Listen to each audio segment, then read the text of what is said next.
बद्रीनाथ यात्रा की ओर प्रस्थान करते हुए नंदप्रयाग के आगे का मार्ग, जिसमें हिमालय की लंबी लंबी पर्वत श्रृंखलाओं पर बड़े बड़े वृक्ष जो हैं ऊपर बड़े सुंदरता के साथ जड़े हुए हैं और ये पर्वतों की शोभा बढ़ा रहे हैं। साथ ही नीचे निर्मल अलकनंदा नदी बहुत ही तेज प्रवाह के साथ बह रही है, जहाँ कई जगह ब्रिज सेतु बने हुए हैं। बद्रीनाथ यात्रा का रुद्रप्रयाग से ये सफ़र हमारा शुरू हुआ। काफ़ी अच्छे रोड सड़कें बनी हुई हैं और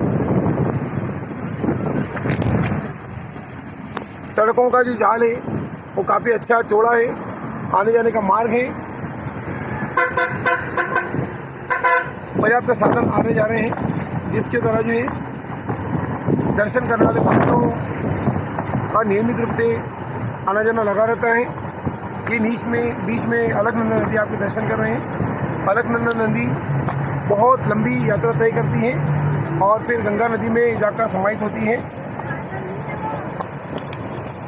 जिस प्रकार केदारनाथ से केदार पर्वत से बर्फ से होते हुए माँ गंगोत्री से भगीरथी के साथ ही केदार से मंदाकिनी नदी निकलती है। मंदाकिनी नदी रुद्रप्रयाग में आकर अलकनंदा नदी में समाहित हो जाती है। अलकनंदा नदी मंदाकिनी मिलने के बाद और अधिक तेज प्रवाह के साथ बहने लगती है। इतने बड़े बड़े वृक्ष हैं जहाँ जंगलों में गर्मी के मौसम में कभी आग भी लग जाती है, जैसे कुछ पेड़ में से दिखाई दे रहे हैं जो आग में झुलस रहे हैं। बड़े बड़े हिमालय पर्वत श्रृंखलाएं गिरी हुई हैं और ऊपर पेड़ इस तरह से सुंदरता बिखेरते हैं।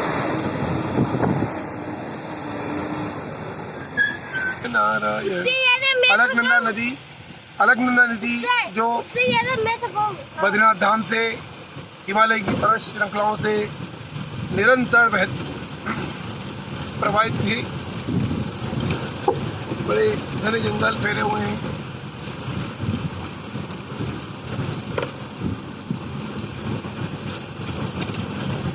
अलकनंदा नदी का जो है प्रवाह भी बहुत तीव्र है और पानी बहुत ठंडा है बर्फ से साथ।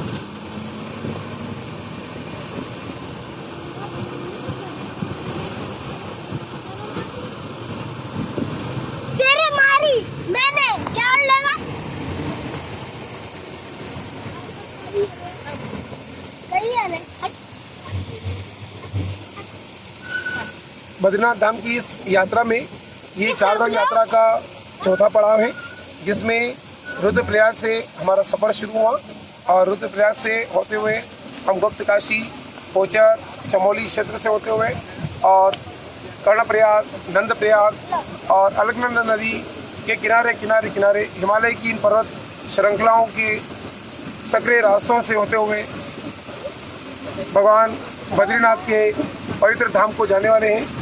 और यह यात्रा जो है प्रकृति के सौंदर्य की, प्रकृति के दृश्यम की यात्रा है। साथ ही ईश्वर की अनुपम जो करती हैं, विभिन्न नदियां हैं, विभिन्न पर्वत, पहाड़ है, पेड़ है, पौधे हैं, जड़ी बूटियाँ हैं, संतों की कई सारी तपस्या स्थलियाँ हैं, देवभूमि है। ऐसे स्थानों की यात्राएं प्रत्येक मनुष्य को करना चाहिए, ये उसका पहला कर्तव्य है। और ऐसी यात्राओं के लिए जो है चारधाम की यात्राओं में ये एक यात्रा बद्रीनाथ धाम की है। भगवान बद्रिका वन में तपस्या कर रहे थे और माँ लक्ष्मी ने जब उन्हें वहाँ पर प्रसन्न किया तो वहीं पर उनका निवास रहा और उसे बद्रिका वन की जगह बद्री नारायण का नाम भगवान का दिया गया। यह जोशीमठ साथ में पास में ही जो है भगवान वेद व्यास जी की तपस्थली भी है। ऐसे आसपास कई सारे देवभूमि पूजनीय स्थल भी आते हैं। तो आज ये 28 मई 2024 का दिन जो है बद्रीनाथ धाम की यात्रा का सफ़र है। इसमें हम सभी यात्रा प्रसंग में सहभागी हैं।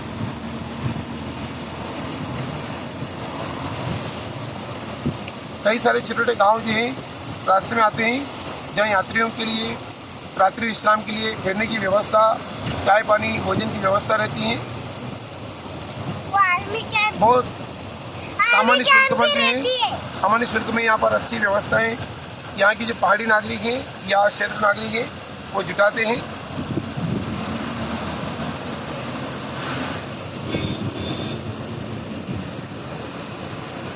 ऐसी यात्राएं जीवन को रोमांचक बनाती हैं और जीवन में यात्राओं को करने के लिए जागृत करती है, जिज्ञासा पैदा करती है।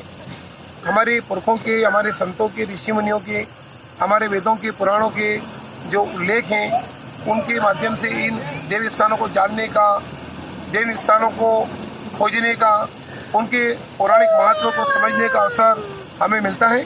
साथ ही आने वाली पीढ़ी को भी इन देव स्थानों के बारे में अवगत कराएं, ये हमारा कर्तव्य है। तो आज ये पड़ाव हमारा बद्रीनाथ दर्शन हेतु आगे की ओर बढ़ रहा है। मैं जगदीश काला मंदसौर से।